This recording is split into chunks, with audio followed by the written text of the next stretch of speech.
आदाब। सहारा news network में आपका खैर मकदम है। आप देख रहे हैं आलमी सहारा। खबरनामा लेकर हाजिर हूं मैं मुईन शादाब। सबसे पहले एक नज़र सुर्खियों पर।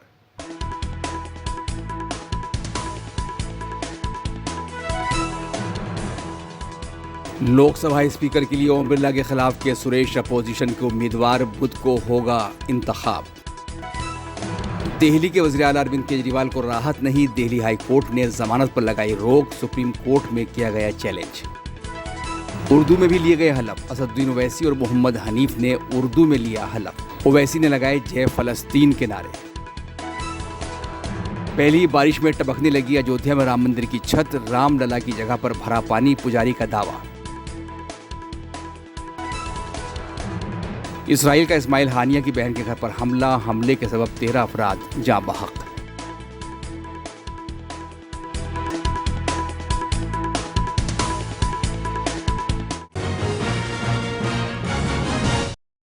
लोकसभा के स्पीकर के ओहदे के लिए एनडीए और इंडिया अलायंस दोनों की तरफ से अपने अपने उम्मीदवारों का ऐलान कर दिया गया है। एक तरफ एनडीए ने दोबारा ओम बिरला को उम्मीदवार बनाया है, तो वहीं उनके खिलाफ इंडिया ब्लॉक ने के सुरेश को मैदान में उतारा है। मुल्क की तारीख में पहली बार लोकसभा स्पीकर के इलेक्शन के लिए बरसरी इक़्तिदार इत्तेहाद और अपोजिशन दोनों ने अपने अपने उम्मीदवार उतारे हैं। अब बुध को पार्लियामेंट में नए स्पीकर का इलेक्शन होगा। आपको बता दें कि 18वीं लोकसभा के पहले इजलास का मंगल को दूसरा दिन था। इजलास के दूसरे दिन भी लोकसभा में हलफ बर्दारी हुई। Rahul Gandhi, having been elected a member of the House of the People, do solemnly affirm that I will bear true faith and allegiance to the Constitution of India as by law established, that I will uphold the sovereignty and integrity of India, and that I will faithfully discharge the duty upon which I am about to enter. Jai Hind, Jai Samvidhan.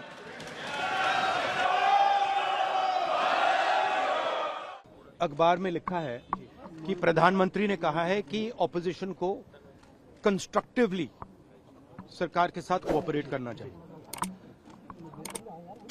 Opposition ने clearly कहा है, राजनाथ सिंह जी का खारगे जी को phone आया, राजनाथ सिंह जी ने खारगे जी से कहा देखिए आप हमारे स्पीकर को सपोर्ट कीजिए। ऑपोजिशन, पूरी ऑपोजिशन ने कहा है, हमने सब के सब से बात की है, पूरे ऑपोजिशन ने कहा है कि हम स्पीकर को सपोर्ट करेंगे, मगर कन्वेंशन ये है कि डेप्यूटी स्पीकर ऑपोजिशन को मिलना चाहिए। राजनाथ सिंह जी ने कल शाम कहा था कि वो खारगे जी को कॉल रिटर्न करेंगे। अभी तक राजनाथ सिंह जी ने खारगे जी का कॉल रिटर्न नहीं किया है। तो मोदी जी कह रहे हैं कंस्ट्रक्टिव कोऑपरेशन हो, और फिर हमारे नेता को इंसल्ट करा जा रहा है। तो नियत साफ नहीं है। नरेंद्र मोदी जी कोई कंस्ट्रक्टिव कोऑपरेशन नहीं चाहते हैं, क्योंकि कन्वेंशन है कि डेप्यूटी स्पीकर ऑपोजिशन का होना चाहिए, और हमने कहा है, पूरे ऑपोजिशन ने कहा है कि अगर कन्वेंशन फॉलो किया जाएगा तो पूरा समर्थन स्पीकर के इलेक्शन में हम देंगे। तो ये मैं आपको क्लैरिफाई करना चाह रहा था।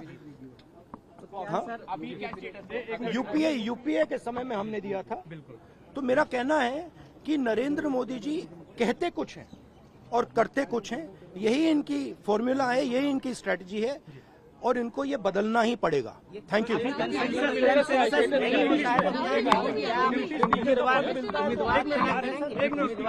देखिए इशू क्या है कि पूरा देश जानता है कि प्रधानमंत्री के शब्दों का कोई मतलब नहीं है। प्रधानमंत्री कहते हैं कोऑपरेशन होनी चाहिए, सबको मिलकर काम करना चाहिए, बाहर वो कहते हैं और अंदर कुछ और करते हैं। और हमारे लीडर को कहा गया कि कॉल रिटर्न होगा, अभी तक कॉल रिटर्न नहीं हुआ है। देखिए, प्रधानमंत्री जी न सिर्फ संविधान विरोधी हैं बल्कि खुले तौर पर दलित विरोधी भी हैं। प्रोटेम स्पीकर बनने का सारा अधिकार जो है वो के सुरेश जी को था।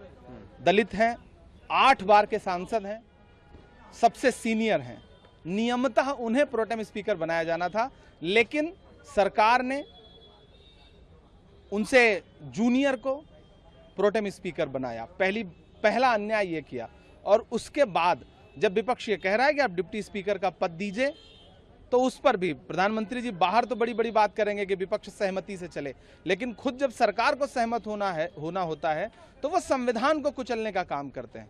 तो अब ऐसा नहीं चलेगा। मजबूत विपक्ष आपके सामने खड़ा है। न इस बार आप माइक बंद कर पाएंगे, न इस बार आप सस्पेंड कर पाएंगे, न इस बार आप संविधान को कुचल पाएंगे। इस बार राहुल गांधी संविधान की किताब लेकर के खड़े हैं और वो ये कह रहे हैं कि देश संविधान से चलेगा, किसी की मर्जी से नहीं चलेगा। बीजेपी जो कर रही है पूरा देश उसको क्रिटिसाइज कर रहा है।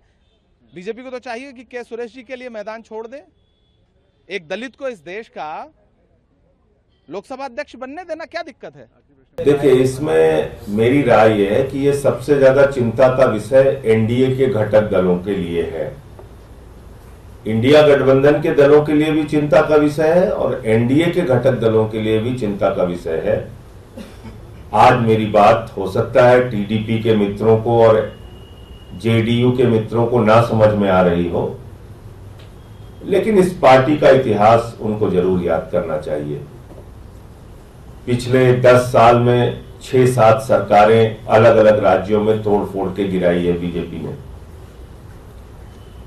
जहां तक टीडीपी का सवाल है, टीडीपी खुद उसके 4 सांसद राज्यसभा में तोड़कर बीजेपी में शामिल किए गए थे। भारत के संसदीय इतिहास में पहली बार ऐसा हुआ कि लगभग 150 सांसद, जब ये चुनाव नहीं हुआ था उसके पहले का जो सत्र हुआ उसमें निलंबित करके बाहर किए गए थे। लगभग 150 सांसद दोनों हाउस के मिलाकर। तो आप कल्पना कर सकते हैं कि इन परिस्थितियों में स्पीकर महोदय अगर भारतीय जनता पार्टी के अनुरूप उनके हिसाब से काम करेंगे तो एनडीए के घटक दलों के लिए कितना खतरा हो सकता है और किस प्रकार से उनकी पार्टियों को खंडित विखंडित किया जा सकता है, ये सब होगा। आप लोग भी देखेंगे, हम भी देखेंगे। न कहीं आप जा रहे हैं, न कहीं मैं जा रहा हूं। 1975 में लगाई गई इमरजेंसी के खिलाफ दिल्ली में एक प्रोग्राम हुआ जिसमें मरकज़ी वज़ीर सेहत जेपी नड्डा ने कहा कि हम सब जानते हैं कि 25 जून 1975 को योम सियाह के तौर पर मना रहे हैं। इमरजेंसी में जमहूरियत का गला घोंटने की कोशिश की गई थी।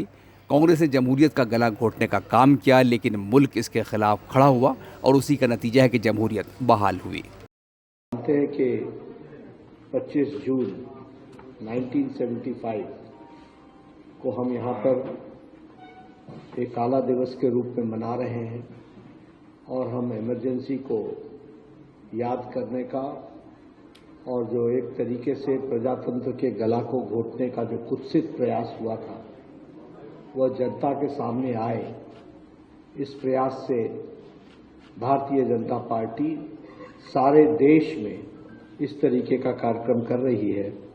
और उस कार्यक्रम में आज यहाँ भी, दिल्ली प्रदेश में भी और राष्ट्रीय कार्यालय में भी और बाकी सब स्थानों पर भी इस तरीके के कार्यक्रम हो रहे हैं, जहाँ हम इमरजेंसी को याद करते हैं और इमरजेंसी के दिनों को हम याद करके जो कुत्सित मानसिकता थी वह फिर से आगे कितनी बड़ी चैलेंज है उसको समझ करके याद रखना यह प्रजातंत्र के लिए, सजग प्रजातंत्र के लिए आवश्यक है।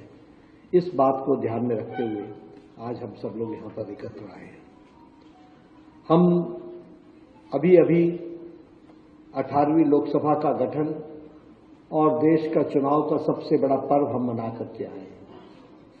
सबसे पहले तो हमको ये समझना पड़ेगा कि हमारा देश, जिसे हम मदर ऑफ डेमोक्रेसी कहते हैं और जो लगभग 1100 साल पहले का भी है, जो चित्र हम सबको देखने को मिलता है, जिसमें उत्तरा मेरू स्थान पर प्रजातंत्र की बुनियादी बातों का हमको जिक्र मिलता है। और इसीलिए हम गौरव के साथ कहते हैं कि डेमोक्रेसी कोई वेस्टर्न वर्ल्ड की देन नहीं है, मदर ऑफ डेमोक्रेसी रही है तो वो भारत रही है। और ऐसे प्रजातंत्र को का गला घोंटने का काम कांग्रेस पार्टी ने किया, वो भी हमको ध्यान में रखना चाहिए।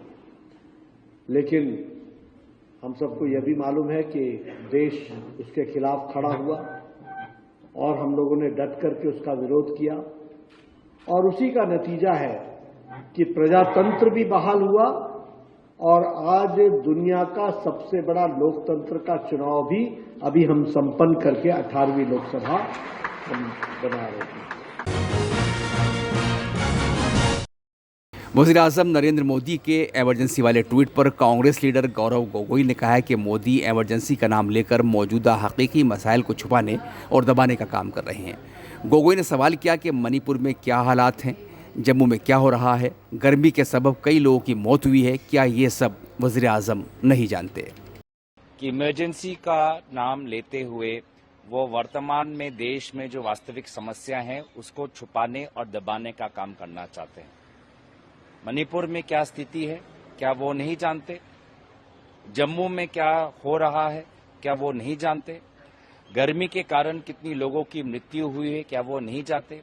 पूरा शिक्षा विभाग एकदम सबसे भ्रष्ट विभाग अगर देश में कोई है तो वो आज का शिक्षा विभाग है, जिसका कारण वही है जो राहुल गांधी ने अपने प्रेस वार्तालाप में कहा कि भाजपा और आरएसएस ने अपने लोग ऐसे कुछ लोगों को शिक्षा विभाग के विभिन्न जिम्मेदारी पद पर रखा, जिसके कारण आज पूरा शिक्षा विभाग पर जो विश्वास था हमारा देश का वो विश्वास आज उठ चुका है। तो प्रधानमंत्री बार बार अपनी विफलताओं को छुपाने की कोशिश कर रही है। ये ऐसे कोशिशों को लोगों ने देखा है, परखा है। दिल्ली हाईकोर्ट ने इन्फोर्समेंट डायरेक्टोरेट की दरख्वास्त को कबूल कर लिया है, जिसमें मुबैना एक्साइज घपले से मुतालिक मनी लॉन्ड्रिंग केस में दिल्ली के वज़ीर आला अरविंद केजरीवाल को ट्रायल कोर्ट के जरिए दी गई जमानत के हुक्म पर रोक लगाने की दरख्वास्त की गई थी। सुधीर कुमार जैन की बेंच ने 20 जून को ट्रायल कोर्ट के जरिए अरविंद केजरीवाल को दी गई जमानत के हुक्म पर रोक लगा दी है।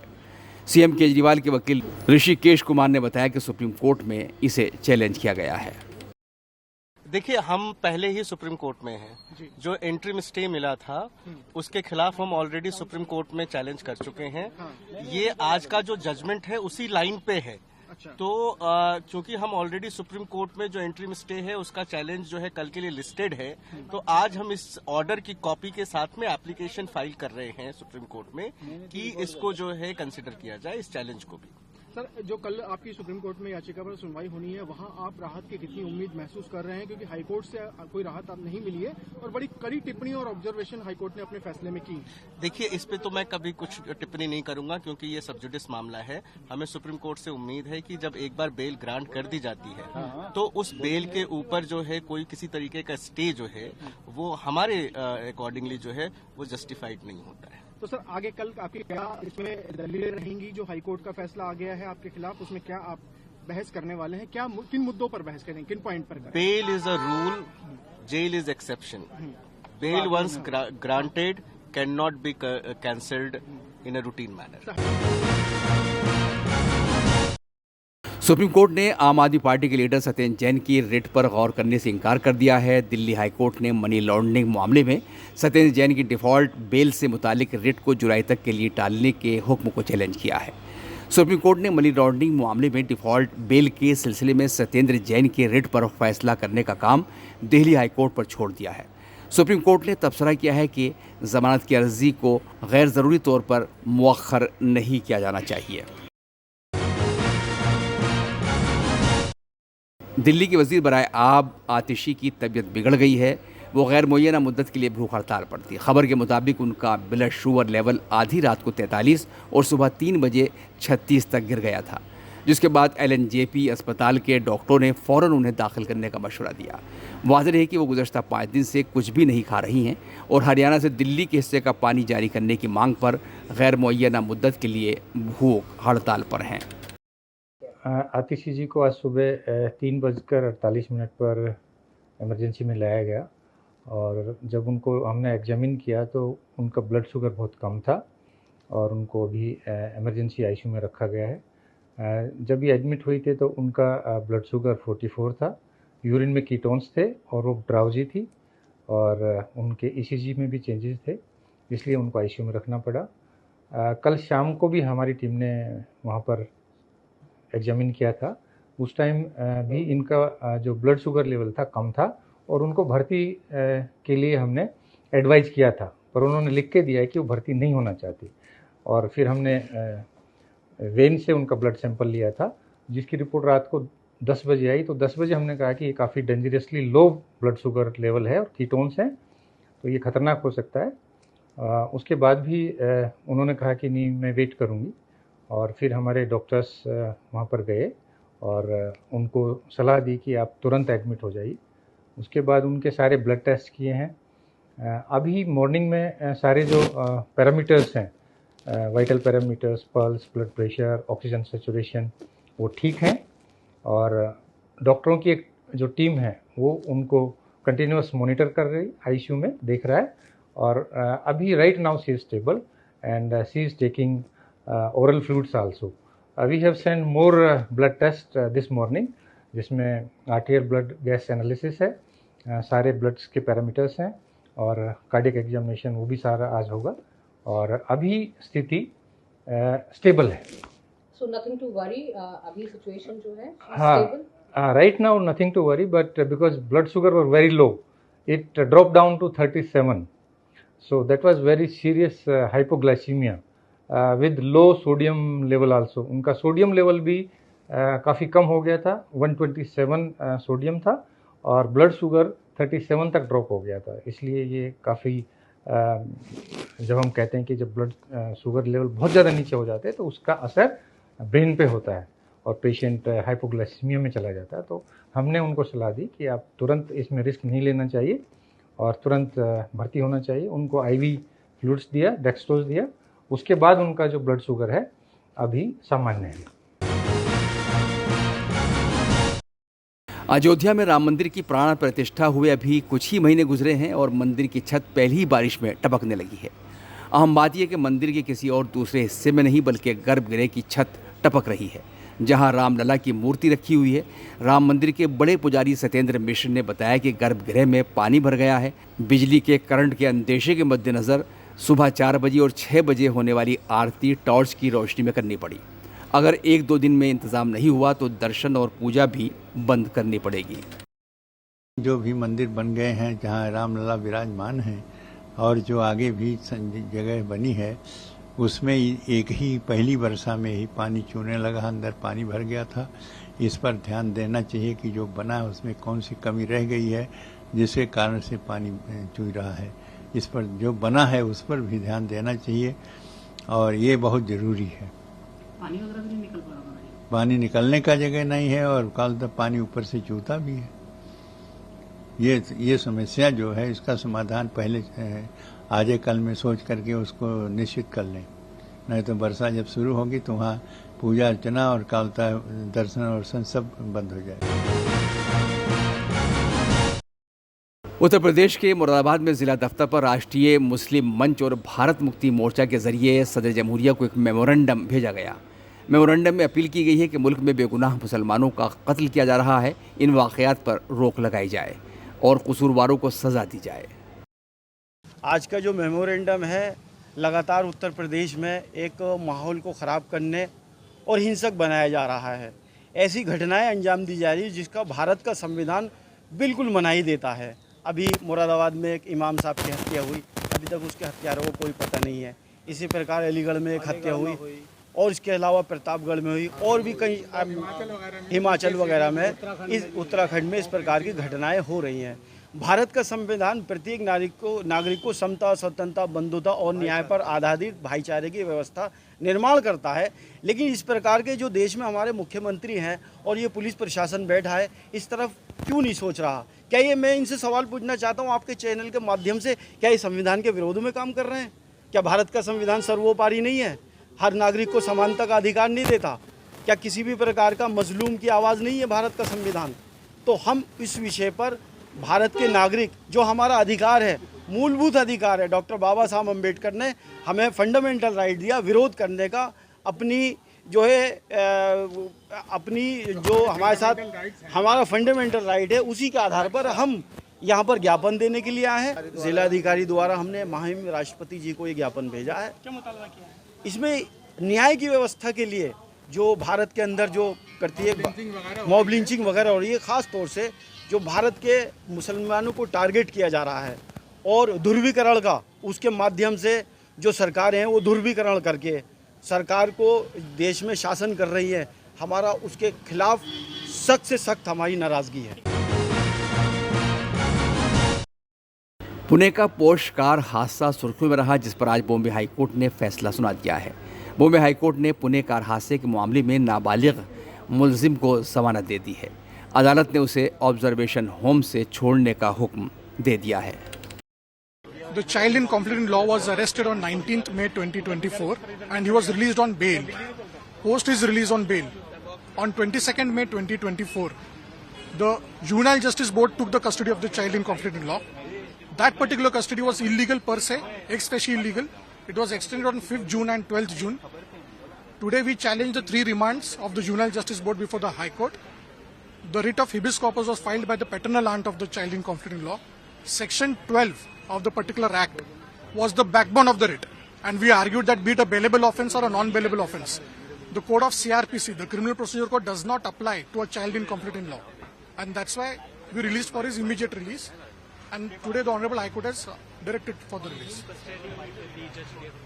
The custody has to be granted to the paternal aunt, who is the petitioner in the matter. As the expected minor accused will release today? According to the directions of the High Court, yes. कई अरकान parliament ने आज हलफ लिया, जिनमें कई अरकान parliament ने उर्दू में हलफ उठाया। उनमें AIMIM के सदर और रुकन पार्लियामेंट असदुद्दीन ओवैसी ने 18वीं लोकसभा के रुकन पार्लियामेंट के तौर पर उर्दू में हलफ लिया। उन्होंने हलफ के खात्मे पर जय भीम, जय मीम, जय तेलंगाना और जय फ़लस्तीन के नारे भी लगाए। नहमदुहु व नुसल्ली अला रसूलिल करीम, अम्मा बाद, फ़ाऊज़ु बिल्लाहि मिनश शैतानिर रजीम, बिस्मिल्लाहिर रहमानिर रहीम। मैं असदुद्दीन ओवैसी, जिसे लोकसभा का रुकन मुंतखब किया गया है, अल्लाह के नाम से हल्फ उठाता हूँ कि मैं भारत की आइन पर जो क़ानून के मुजब तय पाया है एतक़ाद रखूँगा, उसका वफ़ादार रहूँगा।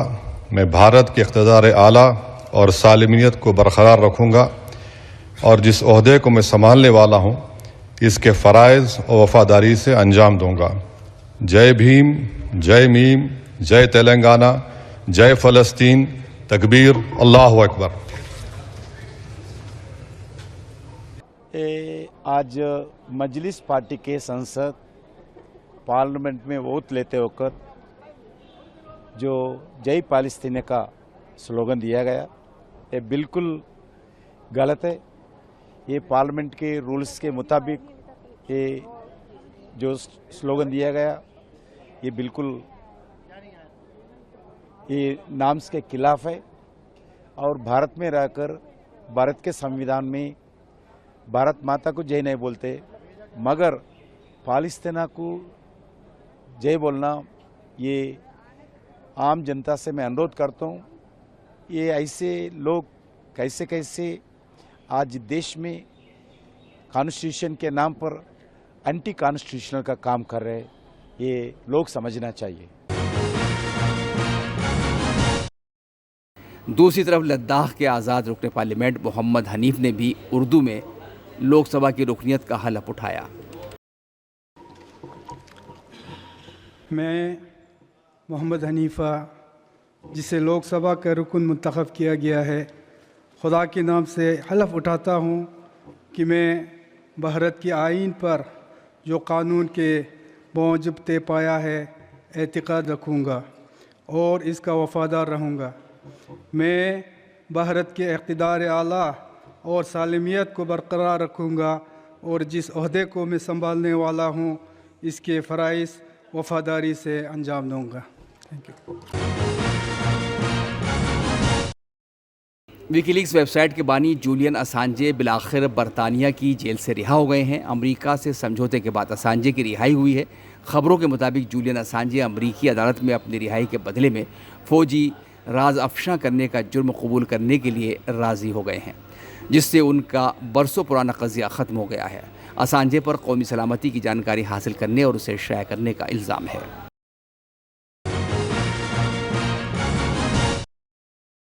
इसराइल के ज़रिए फ़लस्तीन पर तशद्दुद का सिलसिला जारी है और मुख्तलिफ मकामात पर इसराइली फ़ौज दाखिल होकर मज़ालिम ढा रही है। मगरबी किनारे के जनूबी शहर बैतुल-लहम में भी फ़ौज दाखिल हो गई है। पनाह गुज़ीन कैंप में इसराइली फ़ौज की भारी नफरी के दाखिल होने की खबर मिली है। साथ ही हमास के सरबरा इस्माइल हानिया की हमशीरा के मकान पर भी हमला हुआ है। इसराइली फ़ौज ने टारगेटेड बमबारी की है। ज़राए के मुताबिक हमशीरा समेत 13 अफराद इस बमबारी में हलाक हो गए हैं।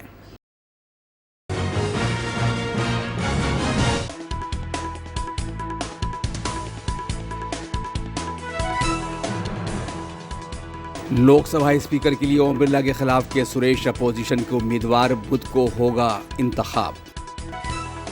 दिल्ली के वज़ीर आला अरविंद केजरीवाल को राहत नहीं, दिल्ली हाई कोर्ट ने जमानत पर लगाई रोक, सुप्रीम कोर्ट में किया गया चैलेंज। उर्दू में भी लिए गए हलफ, असदुद्दीन ओवैसी और मोहम्मद हनीफ ने उर्दू में लिया हलफ। ओवैसी ने लगाए जय फलस्तीन के नारे। पहली बारिश में टपकने लगी अयोध्या में राम मंदिर की छत, रामलला की जगह पर भरा पानी, पुजारी का दावा। इसराइल का इस्माइल हानिया की बहन के घर पर हमला, हमले के सबब 13 अफराद जाँ बहक।